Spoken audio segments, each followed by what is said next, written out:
So we have discussed earlier the classical tragedy, and now today we will discuss the second type of tragedy, that is romantic tragedy. Its origin and development. Romantic tragedies were written in early 16th century in England as an imitation of the great Roman dramatist Seneca. तो romantic tragedies जो हैं वो England में लिखी गई थी 16th century में। इन्होंने रोमन ड्रामेटिस्ट था एक सेनेका, उसकी नकल करके जो जैसे जिस तरह से वो लिखता था अपनी ट्रेजेडीज, तो ये रोमांटिक ट्रेजेडीज स्टार्ट हुई थी। अब की features of the romantic tragedy are the Senecan drama evolved in two streams in the Elizabethan period. Senecan मतलब सेनेका जो था उस ड्रामेटिस्ट, उसका जो ड्रामा था वो एलिजाबेथन पीरियड में दो स्ट्रीम्स में डिवाइड किया गया। The early 16th century English dramatists like Thomas Sackville and Thomas Norden closely imitated the Senecal model of tragedy, included the chorus and the three unities.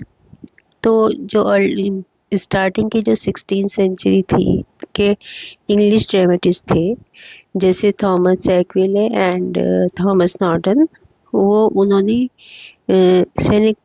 जो सेनेकाज model था tragedy का, मतलब Seneca जो dramatist था उसकी नकल की और उसमें कोरस और थ्री यूनिटीज को भी इंक्लूड किया।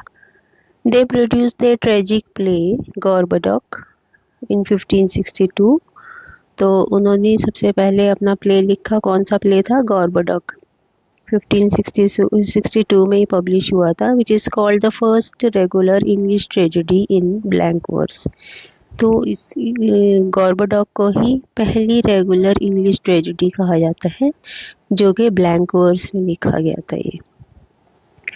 Second is the other important development was the revenge tragedy or the tragedy of blood, which is an intensified form of tragedy popular on the Elizabethan stage। और दूसरी तरह की जो tragedies Elizabethan age में लिखी जाती थी वो थी रिवेंज ट्रेजेडी और या फिर ट्रेजेडी ऑफ ब्लड।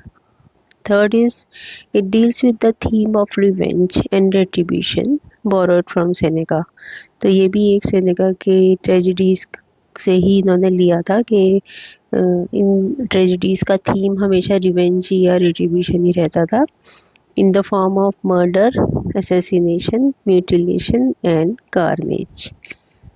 तो मतलब कि या तो किसी का मर्डर हो जाता था या किसी को ऐसे ही मार दिया जाता था, इस तरह से तो इनका एंड जो था ट्रेजिक होता था। In the Senecan plays, the scenes of bloodshed were reported off stage by the messenger।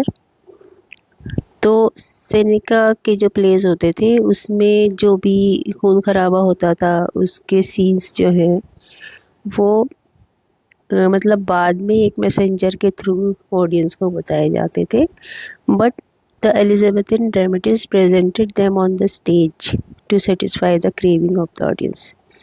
लेकिन एलिजाबेथन एज के जो ड्रामेटिस्ट थे उन्होंने इस तरह के सीन्स स्टेज पे ही दिखाने शुरू कर दिए क्योंकि ऑडियंस जो थे वो बहुत ज़्यादा उत्सुक रहते थे ये सब देखने के लिए।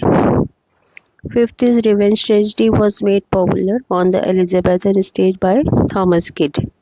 और इस तरह की रिवेंज ट्रेजेडीज एलिजाबेथन एज में पॉपुलर की गई किसके द्वारा?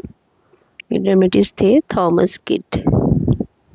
और जो मेन एक्सपोनेंट्स थे रोमांटिक ट्रेजेडी के, मतलब जो लिखते थे इस तरह की ट्रेजेडीज, वो थे थॉमस किड। इन्होंने स्पेनिश ट्रेजेडी लिखी थी 1586 में। फिर क्रिस्टोफर मार्लो, इन्होंने द ज्यू ऑफ माल्टा लिखी थी 1592 में। विलियम शेक्सपियर ने Titus Andronicus 1590 and Hamlet in 1606। And John Webster, he wrote Duchess of Malfi and the White Devil। So hope all of you have understood the meaning of the romantic tragedies and its origin and development, and note down this answer in your notebook.